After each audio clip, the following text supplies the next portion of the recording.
प्रिय विद्यार्थियों, नमस्कार।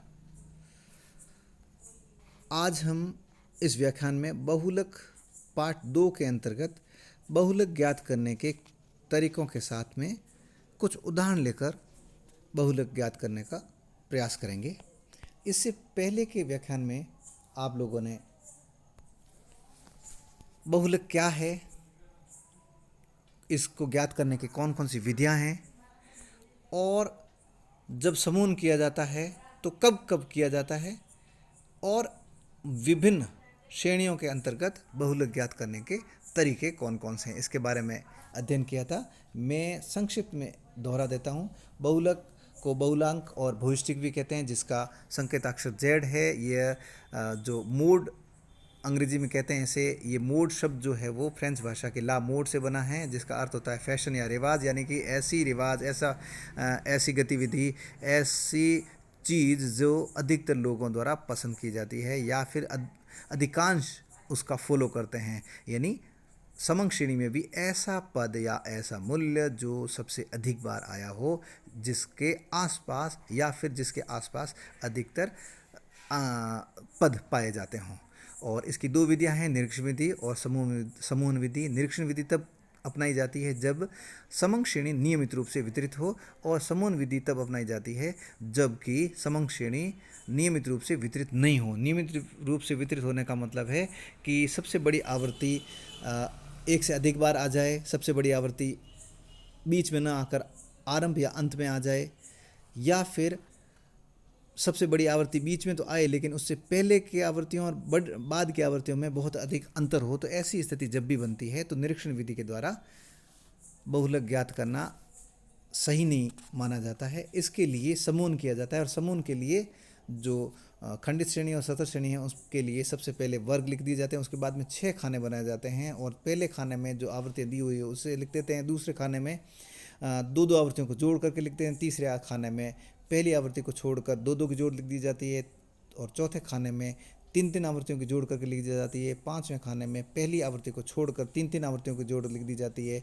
और छठे खाने में पहली 2 आवृत्तियों को छोड़कर तीन आवृत्तियों की जोड़ करके लिख दी जाती है। उसके बाद एक कॉलम खींचा जाता है जिसमें आवृत्तियों की संख्या निर्धारित की जाती है, जो टेलीबार की सहायता से की जा सकती है। प्रत्येक कॉलम में सबसे बड़ी आवृत्ति को गोला करते हुए जो टेलीबार है उसके सामने टेलीबार खींच लिए जाते हैं, और जो 2 का जोड़ है तीसरे कॉलम में, तो उस सबसे बड़ी आवृत्ति जो 2 का जोड़ है वो कौन कौन से 2 है उनके आगे एक एक टेलीबार खींच ली जाएगी, और हर एक कॉलम में बड़ी आवृत्ति के अंदर शामिल आवृत्तियों के आगे एक एक टेलीबार खींच लिया जाएगा, और अंत में उन टेलीबार की गणना करके लिख लिया जाएगा, जैसा कि यहाँ पे लिखा हुआ है। इसके बारे में हम और आगे चर्चा करेंगे। शॉर्ट में और बता रहा हूँ कि व्यक्तिगत श्रेणी के अंतर्गत निरीक्षण विधि द्वारा ये देख लिया जाता है कि सबसे अधिक आने वाला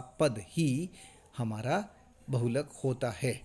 और खंडित श्रेणी के अंतर्गत यदि हम देखते हैं कि एक्स के साथ एफ दी होती है, अर्थात मूल पदों के साथ में आवृत्तियाँ दी होती है, जिस जो आवृत्ति बीच में आई होती है और नियमित रूप से वितरित है, तो ऐसी स्थिति में हम निरीक्षण द्वारा ज्ञात कर लेते हैं, या फिर खुली आंखों से देख लेते हैं कि सबसे बड़ी आवृत्ति बीच में है तो उसका मूल पद, और नियमित रूप से वितरित है तो उसका मूल पद ही हमारा बहुलक होगा। और यदि नियमित रूप से वितरित नहीं है तो समूहन ज्ञात किया जाएगा। समूहन के अंतर्गत अंत कॉलम जो होगा वो आवृत्तियों की संख्या, उस आवृत्तियों की संख्या में सबसे बड़ी आवृत्ति जो होगी उसका मूल पद ही हमारा बहुलक होगा। और सतत श्रेणी में पहले निरीक्षण विधि या समूहन विधि के द्वारा बहुलक वर्ग ज्ञात कर लिया जाता है। उसके बाद में आरोही और अवरोही क्रम में दिए हुए सूत्र हैं, इन सूत्रों की सहायता से हल कर लिया जाएगा। और ये सूत्र जो है वो है आरोही क्रम में है L1 plus F1 minus F0 divided by 2 F1 minus F0 minus F2 into I, और अवरोही क्रम में है L2 minus F1 minus F2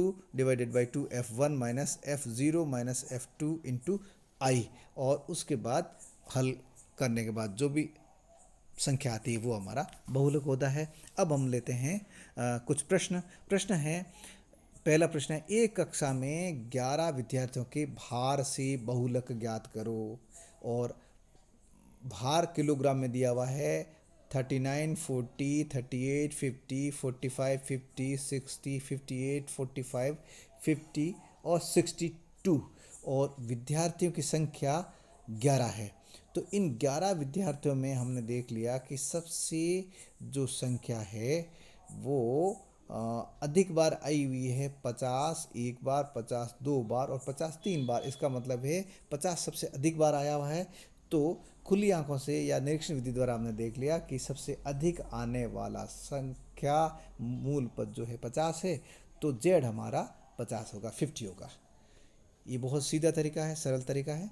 और इसके बाद हम देखते हैं कि इस प्रश्न को हम इस तरह से जमा कर भी लिख सकते हैं।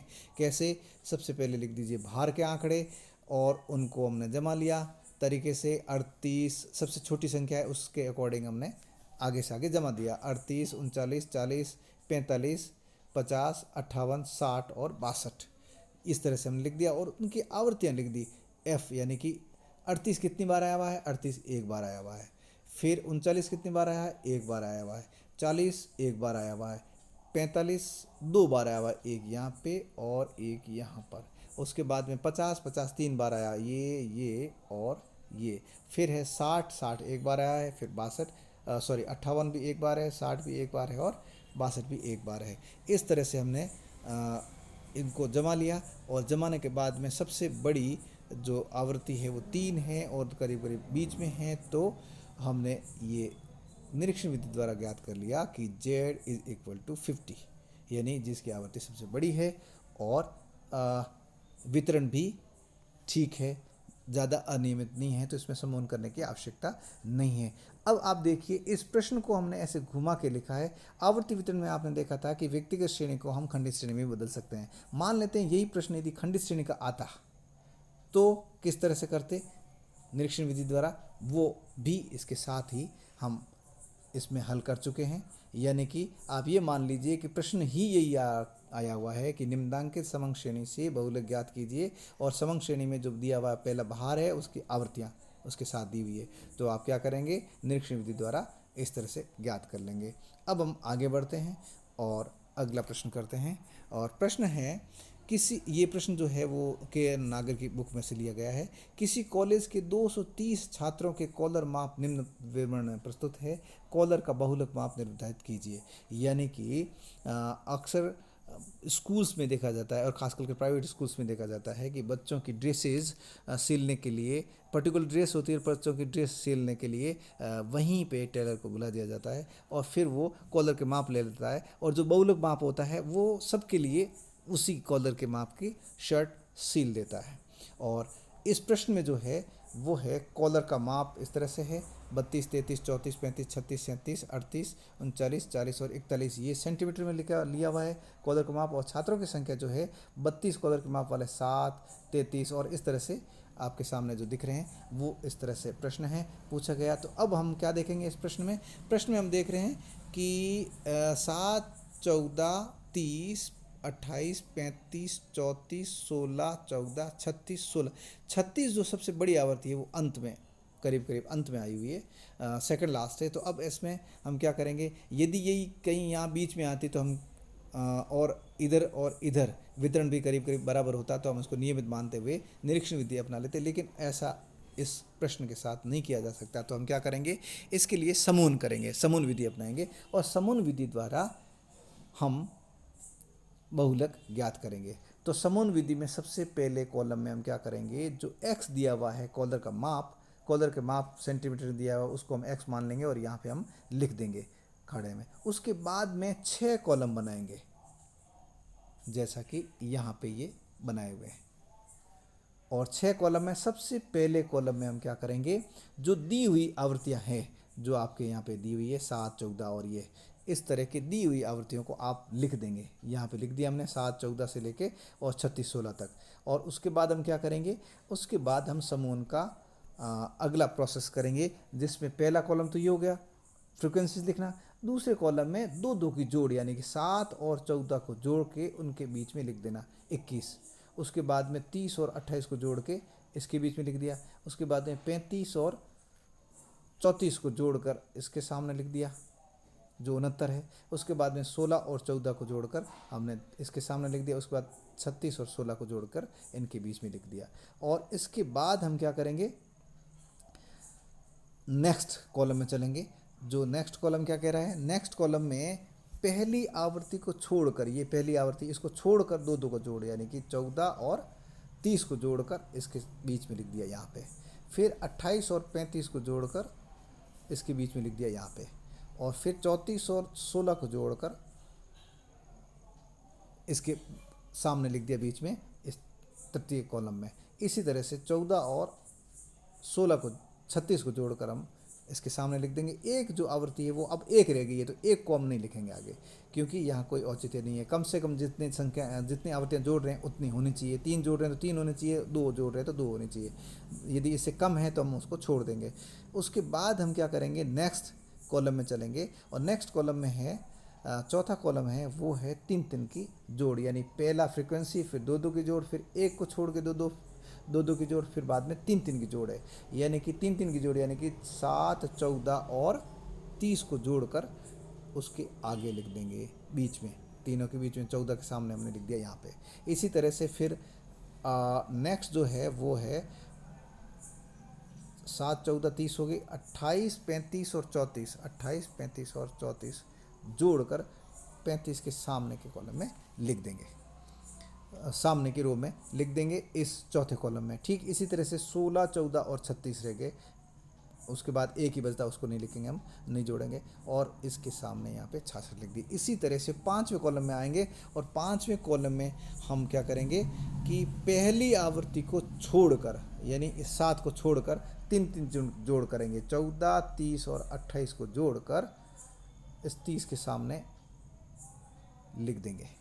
इसी तरह से 35, 34 और 16 को जोड़कर उसके बीच वाले में लिख देंगे। और फिर 14, 36 और 16 उनको जोड़कर हम इसके बीच में लिख देंगे। ये हो गया 5वां कॉलम, जो कि पहली आवृत्ति को छोड़कर 3-3 आवृत्तियों की जोड़ को दर्शा रहा है। फिर है छठा कॉलम, जिसमें हम क्या करेंगे, पहली 2 आवृत्तियों को छोड़कर 3-3 का जोड़ करेंगे। तो अर्थात ये 7 और 14 को छोड़ देंगे।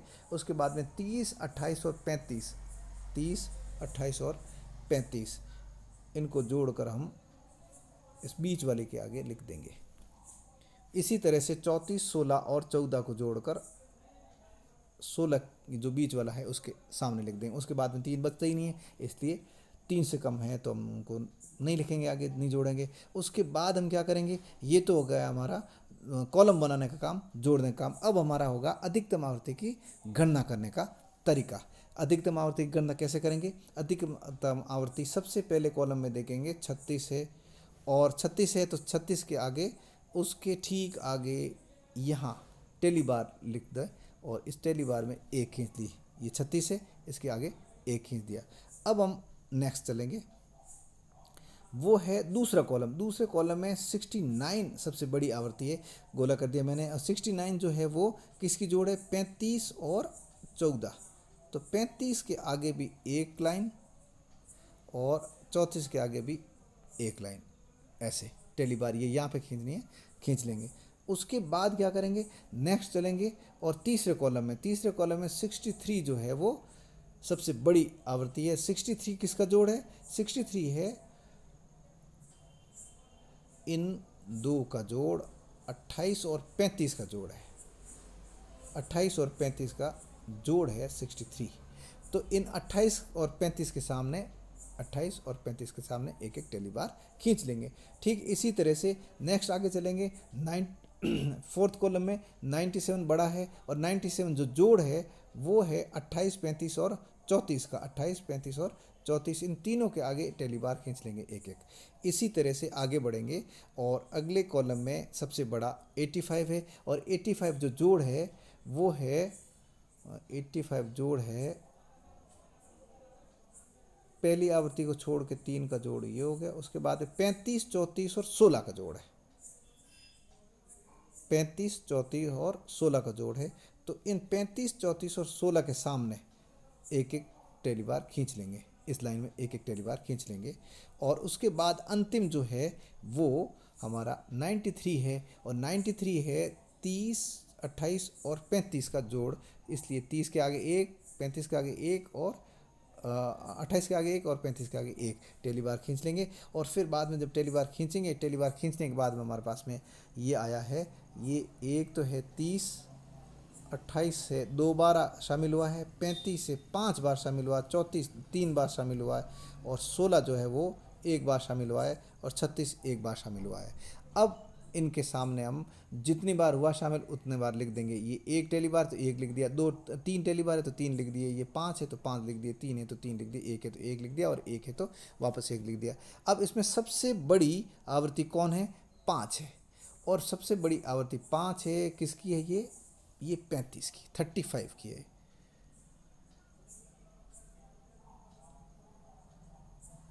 35 की है। और यहाँ पे हम जो इस प्रश्न को देखते हैं तो इस प्रश्न में दिखाई दे रहा है कि ये जो 5 सबसे बड़ी आवृत्ति है उसका मूल पद जो है वो 36 है, अर्थात कॉलर का माप जो होगा वो 36 होगा। यानी ये 5 और 5 को सीधे आइए, ये 35 उसकी आवृत्ति है, फ्रिक्वेंसी है, लेकिन मूल पद जो है वो है 36, इसलिए बहुलक हमारा 36 होगा। 36 सेंटीमीटर के सारे शर्ट सील दिए जाएंगे। आज इस व्याख्यान में इतना। अगले व्याख्यान में हम सतत श्रेणी में किस तरह से बहुलक ज्ञात